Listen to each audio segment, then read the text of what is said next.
So, hello and welcome back yet again to another chapter in Charles Dickens' saga, A Tale of Two Cities, where the last two nights we had some fairly short chapters, but it looks like this one is a decent amount longer. I mean, the last ones, for comparison, were like 3 pages each of this. Honestly, the print's kind of small. So I think that's what keeps messing me up. I'm like, oh, this is only like 2 pages. It'll be like 7 minutes to read. And then, like 20 minutes later, I look down and say, huh, okay, maybe not. But yeah, I think, have met at least maybe all of the principal characters now. Although this is a tale of two cities, and we haven't spent very much time in France, but we've met our witness, Mr. Darnay, who was accused of treason and got off mostly because he looks like this other guy, Mr. Sidney Carton. And Sidney seems to be your very typical slacker. I think if Sidney were around today, he'd probably be in my generation, which is Gen X. And not to say that he's not smart or very good at what he does. Obviously, he is, because Mr. Stryker, the lawyer, or not Stryker, Stryver, seems to be using Mr. Carton for all of his work. So it just seems like he doesn't have a lot of ambition. He's got a lot of smarts. I don't know whether I think he's going to be an antagonist or a protagonist. I mean, he feels like one of those, maybe he's going to get a redemption arc because he's a little bit of a morally gray individual. But yeah. And of course, we met Miss Manette and her father, who I'm assuming maybe both of these young men are attracted to, even if Sydney doesn't want to admit it. At least that's what I'm picking up from it so far. I could be completely off base, and I probably am. But we're going to jump back in and we are going to read another chapter of A Tale of Two Cities by Charles Dickens in Book 2, The Golden Thread, with Chapter 6 titled Hundreds of People. Interesting title. Hundreds and hundreds of people.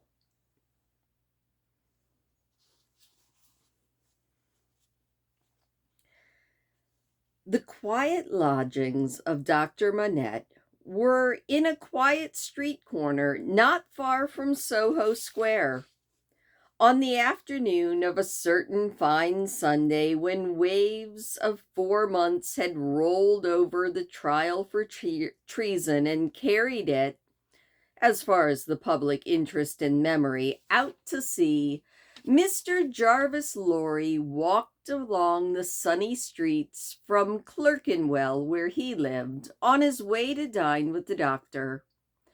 After several relapses into business absorption, Mr. Lorry had become the doctor's friend, and the quiet street corner was the sunny part of his life.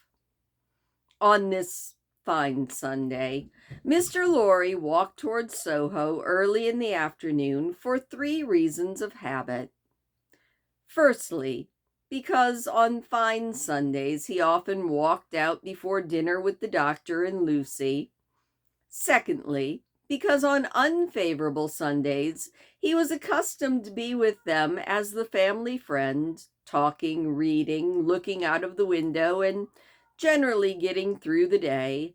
And thirdly, because he happened to have his own little shrewd doubts to solve, and he knew how the ways of the doctor's household pointed to that time as a good time to solve his problems. A quainter corner than the corner where the doctor lived was not to be found in all of London.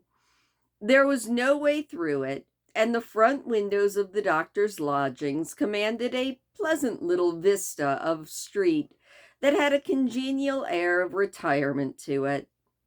There were few buildings then north of the Oxford Road, and forest trees flourished, and wild flowers grew, and the hawthorn blossomed in those now vanished fields. As a consequence, country air circulated in Soho with vigorous freedom instead of languishing into the parish like a stray pauper without a settlement.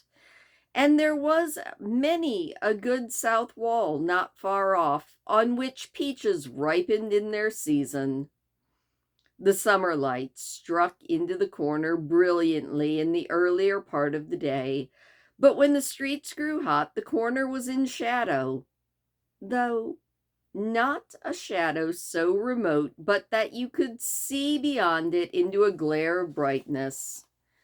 It was a cool spot, staid but cheerful, a wonderful place for echoes, and a very harbor from the raging streets. There ought to have been a tranquil bark in such an anchorage, and there was. The doctor occupied 2 floors of a large still house where several callings purported to be pursued by day, but whereof there was audible just about any day, and which shunned by all of them at night. In a building at the back, attainable by a courtyard where a plane tree rustled its green leaves, church organs claimed to be made, and silver to be chased, and likewise gold to be beaten by some mysterious giant who had a golden arm starting out of the wall of the front hall, as if he had beaten himself precious and menaced a similar conversion of all visitors. Very little of these trades, or of a lonely lodger rumored to live upstairs, or of a dim coach trimming maker asserted to have a counting house down below, was ever heard or seen. Every now and then a stray workman, putting his coat on, traversed the hall, or a stranger peered about, or a distant clink was heard across the courtyard, or even a thump from the golden giant. These, however, were only the exceptions required to prove the rule that the sparrows in the plane tree behind the house and the echoes in the corner in front of it had their own way from Sunday morning until Saturday night. Dr. Manette received such patience here as his old reputation and its revival in the floating whispers of his story would bring him. His scientific knowledge and his vigilance and skill in conducting ingenious experiments brought him otherwise into moderate request and earned him as much coin as he wanted. These things were within Mr. Jarvis Lorry's knowledge, thoughts, and notice when he rang the bell of this tranquil house on the corner on that fine Sunday afternoon. "Dr. Manette at home?" Expected home. "Miss Lucy at home?" Expected home. "Miss Pross at home?" Possibly at home, but of a certainty impossible for handmaid to anticipate intentions of Miss Pross as to admission or denial of fact. "As I am at home myself," said Mr. Lorry, "I'll go upstairs." Although the doctor's daughter had known nothing of the country of her birth, she appeared to have innately derived from it that ability to make much of little, which is one of the most useful and most agreeable characteristics. Simple as the furniture was, it was set off by so many little adornments of no value at all but for their taste and fancy, and the effect was delightful. The disposition of everything in the rooms, from the largest object to the least, the arrangement of the colors, the elegant variety and contrast obtained by thrift in trifles, by delicate hands, clear eyes, and good sense, were at once so pleasant in themselves, and so expressive of their originator, that as Mr. Lorry stood looking around him, the very chairs and tables seemed to ask him, with a peculiar expression which he knew so well by this time, whether he approved of them or not. There were 3 rooms on a floor, and the doors by which they communicated being put open that the air might pass freely between them all, Mr. Lorry, smilingly observant of that fanciful resemblance which he detected all around him, walked from one to the other. The first was the best room, and in it were Lucy's birds and flowers and books and desk and work table and box of watercolors. The second was the doctor's consulting room, used also as the dining room, and the third, changingly speckled by the rustle of the plane tree in the yard, was the doctor's bedroom, and there in a corner stood the disused shoemaker's bench and tray of tools, much as it had once stood on the 5th floor of the dismal house by the wine shop in the suburb of Saint Antoine in Paris. "I wonder," said Mr. Lorry, pausing in his looking around, "I wonder why he keeps that reminder of his sufferings so close by him." "And why wonder that?" was the abrupt inquiry that made him jump. It came from Miss Pross, the wild red woman, strong of hand, whose acquaintance he had first made at the Royal George Hotel in Dover. Their relationship had since improved. "I should have thought," said Mr. Lorry. "Pooh! You'd have thought," said Miss Pross, and Mr. Lorry left off. "How do you do?" said that lady then, quite sharply, and yet as if to express that she bore him no ill will. "I'm very well, I thank you," said Mr. Lorry, with a great deal of meekness. "How are you?" "Nothing to boast of," said Miss Pross. "Indeed?" "Ah, indeed," said Miss Pross. "I am very much put out about my ladybird." Indeed?" "For gracious sake, say something else besides indeed, or you'll fidget me to death," said Miss Pross, whose character, disassociated from her stature, was short. "Really, then," said Mr. Lorry, as a change. "Really is bad enough," said Miss Pross, "but it is better. Yes, I am very much put out." "Might I ask the cause?" "I don't want dozens of people who are not at all worthy a ladybird to come here looking for her," said Miss Pross. "Do dozens come for that purpose?" "Hundreds," said Miss Pross. It was characteristic of this lady, as of some other people before her time and since, that whenever her original proposition was questioned, she would then exaggerate. "Dear me," said Mr. Lorry, as that seemed the safest remark he could think of. "I've lived with the darlin', or the darlin' has lived with me and paid for it, which she certainly never should have done. You may take your affidavit if I could have afforded to keep either myself or her for nothing since she was 10 years old, and it's really very hard," said Miss Pross. Not seeing with precision what was very hard, Mr. Lorry shook his head, using that important part of himself as a sort of fairy clock that would fit anything. "All sorts of people who are not in the least degree worthy of my pet always turning up," said Miss Pross. "When you began it—" "I began it, Miss Pross?" "Didn't you?" Who brought her father to life? Oh, if that was beginning it, I said Mr. Lorry. It wasn't ending it, I suppose. I say, when you began it, it was hard enough. Not that I have any fault to find with Dr. Manette, except that he is not worthy of such a daughter, who is nothing at all to him, for it was not to be expected that anybody should be under any circumstance, but really is doubly and trebly hard to have crowds and multitudes of people turning up after him.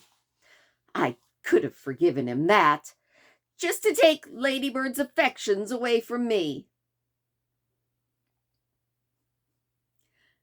Mr. Lorry knew Miss Pross to be very jealous, but he also knew her by this time to be, beneath the surface of her eccentricity, one of those unselfish creatures found only among women who will, for pure love and admiration, bind themselves to youth when they have lost it, to beauty that they have never had, to accomplishments that they were never fortunate enough to do, and to bright hopes that never shined from their own somber lives.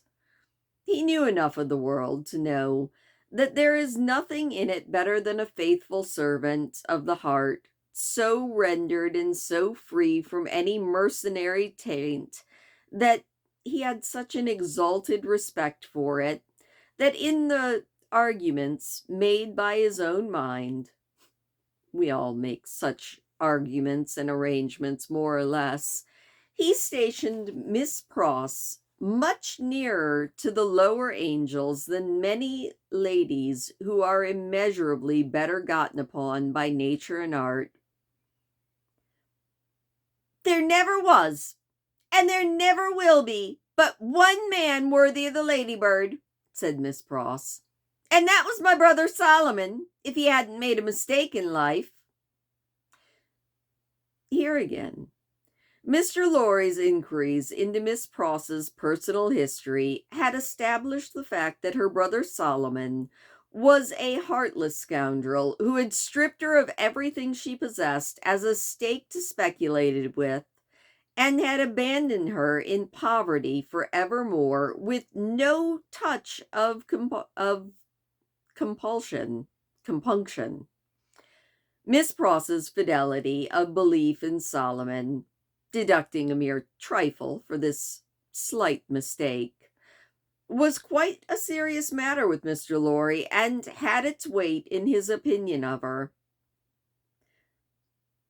As we happen to be alone for right now, and we are both people of business, he said, when they had gone back to the drawing room and had sat down there and in a friendly way, let me ask you, does the doctor, in talking with Lucy, never refer to the shoemaking time yet? No, never. And yet he keeps that bench and tools beside him?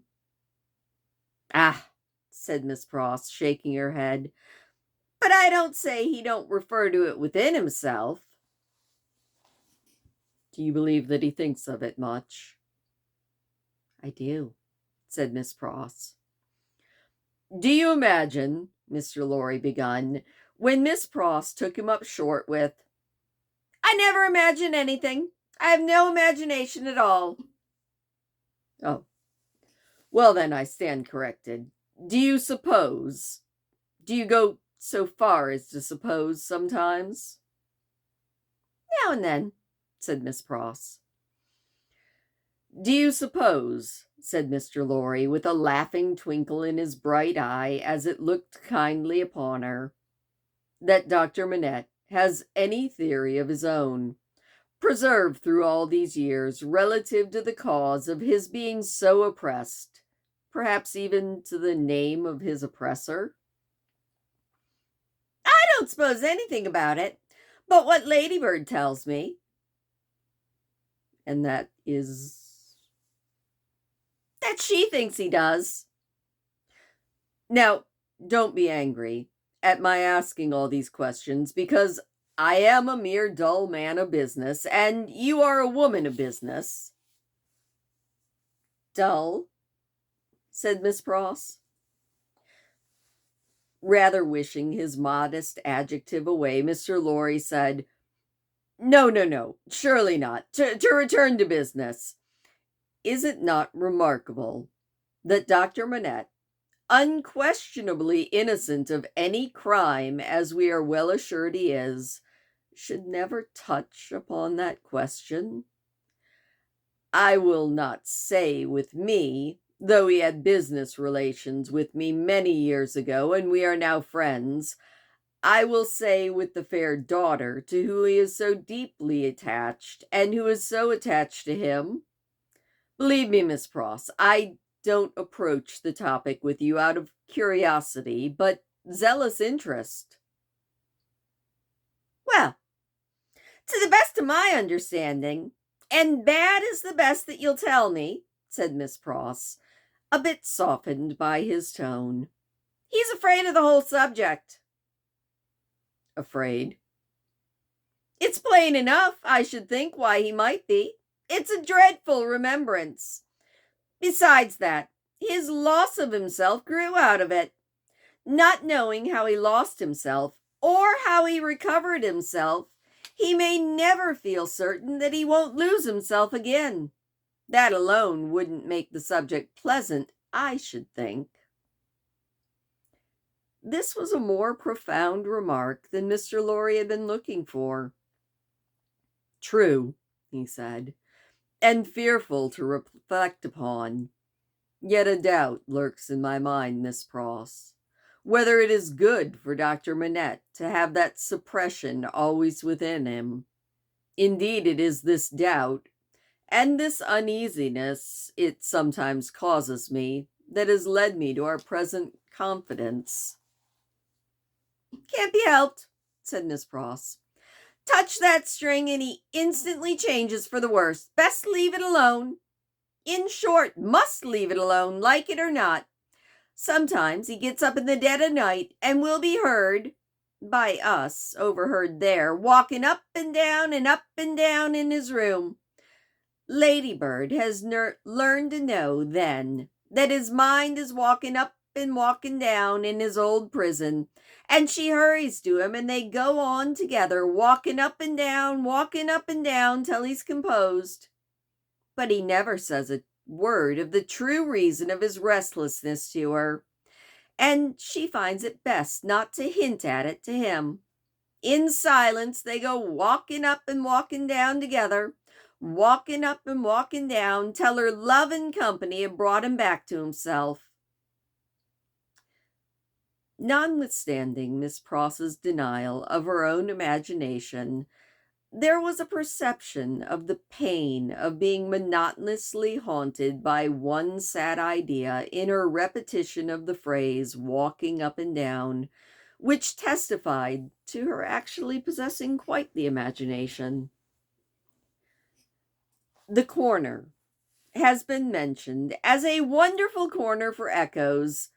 It had begun to echo so resoundingly to the tread of coming feet that it seemed as though the very mention of that pacing to and fro had set it off.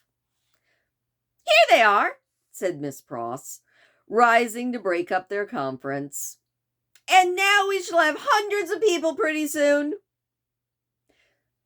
It was such a curious corner in its acoustical properties, such a peculiar ear of a place, that as Mr. Lorry stood at the open window, looking for the father and daughter whose steps he heard, he fancied that they would never approach. Not only would the echoes die away, as though the steps had gone, but echoes of other steps that never came would be heard in their stead, and would die away for good once they seemed close. However, father and daughter did at last appear, and Miss Pross was ready at the door to receive them. Miss Pross was a pleasant sight, albeit wild and red and grim, taking off her darling's bonnet when she came upstairs, and touching it up with the ends of her handkerchief, and blowing the dust and folding her mantle ready for lying by and smoothing her rich hair with as much pride as she possibly could have taken in her own hair, even if she had been the vainest and most handsome of women. Her darling was a pleasant sight as well, embracing her and thanking her and protesting against her taking so much trouble for her, which last she only dared to say playfully, or Miss Pross, with her feelings hurt, would have retired to her own chamber and wept. The doctor was a pleasant sight as well, looking on them and telling Miss Pross how she spoiled Lucy, in accents and with eyes that had as much spoiling in them as Miss Pross's did, and would have had more if it were possible. Mr. Lorry made a pleasant sight too, beaming at all of this in his little wig and thanking his bachelor stars for having lighted him in his declining years to a home. But no hundreds of people came to see the sights, and Mr. Lorry looked in vain for the fulfillment of Miss Pross's prediction. Dinner came, and still no hundreds of people. In the arrangements of the little household, Miss Pross took charge of the lower regions and always acquitted herself marvelously. Her dinners, of a very modest quality, were so well cooked and so well served and so neat, half English and half French, that nothing could be better. Miss Pross's friendship being of the thoroughly practical kind, she ravaged Soho and the adjacent provinces in search of impoverished French, who, tempted by shillings and half-crowns, would impart culinary mysteries to her. From these decayed sons and daughters of Gaul, she had acquired such wonderful arts that the woman and the girl who formed the staff of domestics regarded her as a sorceress, or maybe even as Cinderella's godmother, who would send out for fowl or rabbit or vegetable in from the garden and immediately change them into anything that she pleased. On Sundays, Miss Pross dined at the doctor's table, but on other days she persisted in taking her meals at unknown periods, either in the lower regions or in her room on the second floor, a blue chamber to which no one but her ladybird ever gained admittance. On this occasion, Miss Pross, responding to Ladybird's pleasant face and pleasant efforts to please her, unbent exceedingly, and so the dinner became very pleasant as well. It was an oppressive day, and after dinner Lucy proposed that the wine should be carried out under the plane tree, and that they should sit there in the air. As everything turned upon her and revolved around her, thusly they went out to the plane tree, and she carried the wine down for the special benefit of Mr. Lorry. She had installed herself some time before as Mr. Lorry's cupbearer, and while they sat under the plane tree talking, she kept his glass replenished. Mysterious backs and ends of houses peeped on them as they talked, and the plane tree whispered to them in its own way above their heads. Still, the hundreds of people did not present themselves. Mr. Darnay presented himself while they were sitting under the plane tree, but he was only one. Dr. Manette received him kindly, and so did Lucy, but Miss Pross suddenly became afflicted with a twitching in the head and body and retired to the house. She was not unfrequently the victim of this disorder, and she called it, in familiar conversation, a fit of the jerks. The doctor was in his best condition and looked especially young. The resemblance between him and Lucy today was very strong, as they sat side by side, she leaning on his shoulder and he resting his arm on the back of her chair. It was quite agreeable to trace the likeness. He had been talking all day on many subjects and with unusual vivacity. "Pray, Dr. Manette," said Mr. Darnay, as they sat under the plane tree, and he said it in the natural pursuit of the topic at hand, which happened to be the old buildings of London. "Have you seen much of the Tower?" "Lucy and I have been there, but only casually. We have seen enough of it to know that it teems with interest, but little more." "I have been there, as you remember," said Darnay with a smile, though reddening a bit angrily, "in another character, and not in a character that gives facilities for seeing very much of it. They told me something curious while I was there." "Oh, what was that?" said Lucy.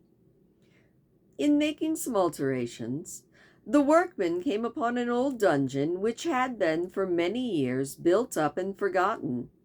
Every stone of its inner wall was covered with inscriptions which had been carved by prisoners, dates, names, complaints, and prayers.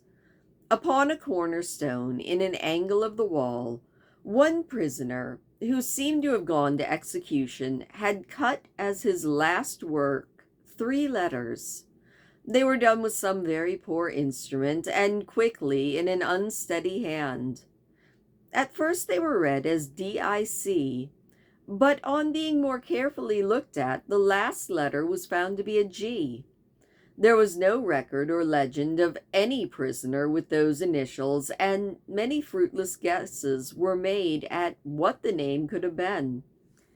At great length it was suggested that the letters were not initials, but the word dig. The floor was examined very carefully under the inscription, and in the earth below the stone or tile or fragment of paving were found the ashes of a paper, mingled with the ashes of a small leather case or bag. What the unknown prisoner had written will never be read, but he had written something, and hidden it to keep it away from the jailer. "Oh, my father," said Lucy, "you are ill." He had suddenly started up with his hand to his head, and his manner and his look terrified all of them. "No, my dear, not ill. There are large drops of rain falling, and they made me jump. We had best go in." He recovered himself almost instantly. Rain was really falling in large drops, and he showed the back of his hand with raindrops on it, but he said not a single word in reference to the discovery he had been told of as they went into the house. At least that was what Mr. Lorry saw. And on his face, as it turned towards Charles Darnay, was that same singular look that had been on it when it turned towards him in the passages of the courthouse. He recovered himself quickly, however, that Mr. Lorry had doubts of what he had seen. The arm of the golden giant in the hall was not more steady than he was when he stopped under it to remark to them that he was not yet proof against slight surprises, and the rain had just startled him. Then it was tea time, and Miss Pross making tea with another fit of jerks upon her, and still no hundreds of people. Mr. Carton had lounged by, but he only made 2. The night was so very sultry that although they sat with doors and windows open, they were overcome by heat. When the tea table was done with, they all moved to one of the windows and looked out into the heavy twilight. Lucy sat by her father, Darnay sat next to her, and Carton leaned against a window. The curtains were long and white, and some of the thunder gusts that whirled into the corner caught them up to the ceiling and waved them like spectral wings. "The raindrops are still falling, large, heavy, and few," said Dr. Manette. It comes slowly. It comes surely, said Carton. They all spoke quietly, as people watching and waiting mostly do, as people in a dark room watching and waiting for lightning always do. There was a great hurry in the streets of people speeding away to get to shelter before the storm broke. The wonderful corner for echoes resounded with the echoes of footsteps coming and going, yet not a footstep there. A multitude of people, and yet a solitude, said Darnay, when they had listened for a while. Is it not impressive, Mr. Darnay? Said Lucy. Sometimes I have sat here of an evening until I have fancied, but even the shade of a foolish fancy makes me shudder tonight, when it's all so black and solemn. Well, let us shudder as well. We may know what it is. It will seem nothing to you. Such whims are only impressive as we originate them, I think. They are not to be communicated. I have sometimes sat here of an evening, listening, until I have made the echoes out to be the echoes of all the footsteps that are coming by and into our lives. There's a great crowd coming one day into our lives, if that be so, said Sidney Carton. The footsteps were incessant, and the hurry of them became more and more rapid. The corner echoed and re-echoed with the tread of feet, some, as it seemed, right under the window, and some, as it seemed, right inside the room, some coming, some going, some breaking off, some stopping altogether in the distant streets, but not a one within sight. Are all these footsteps destined to come to all of us, Miss Manette, or do we divide them amongst us? I don't know.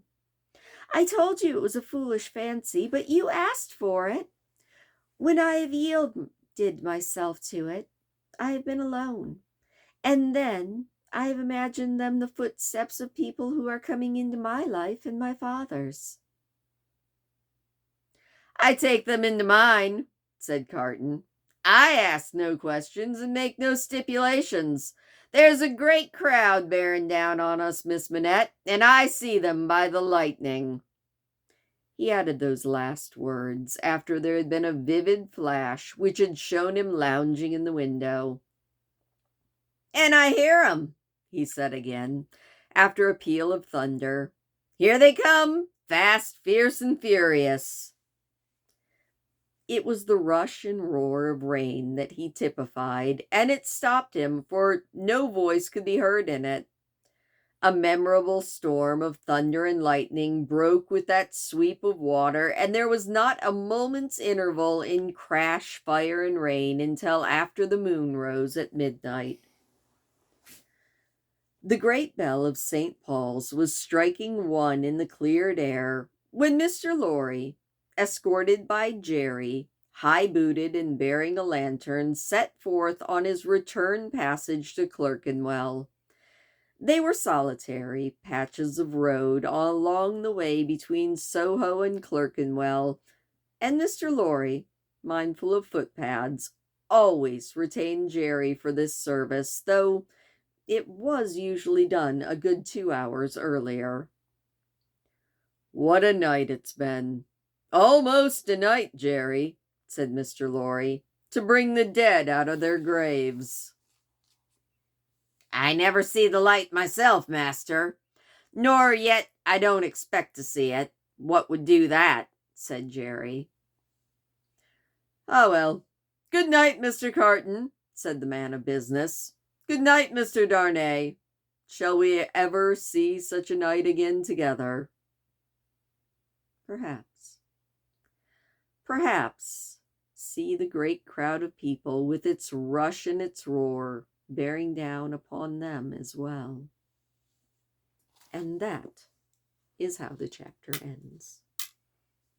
So that was a pretty good chapter. It was another one that I almost feel had too much description and not enough story. Like, it was very atmospheric, but I want more story. I do think maybe we're getting set up with Sidney Carton as our anti-hero, and of course Darnay as our shining golden boy hero. But again, I could be wrong. I'm not sure. But I am eager to find out what is actually going on. I won't say what obsesses Dr. Manette, because, he was locked up for what, 20 years almost? I'm sorry, nobody recovers from that quickly. But I would like to know why he was locked up. And a little more about this whole Darnay and the treason and everything like that. There's the bones of a really good story here. And I am picking them out, but I just wish they were more front and center. But I am enjoying it, and I hope that you are as well. Thank you for listening. As always, it does always make me smile to know that a couple people are actually listening to this and trying to pick their way through Charles Dickens's prose with me. Hit the thumbs up if you don't mind, and I will see you tomorrow.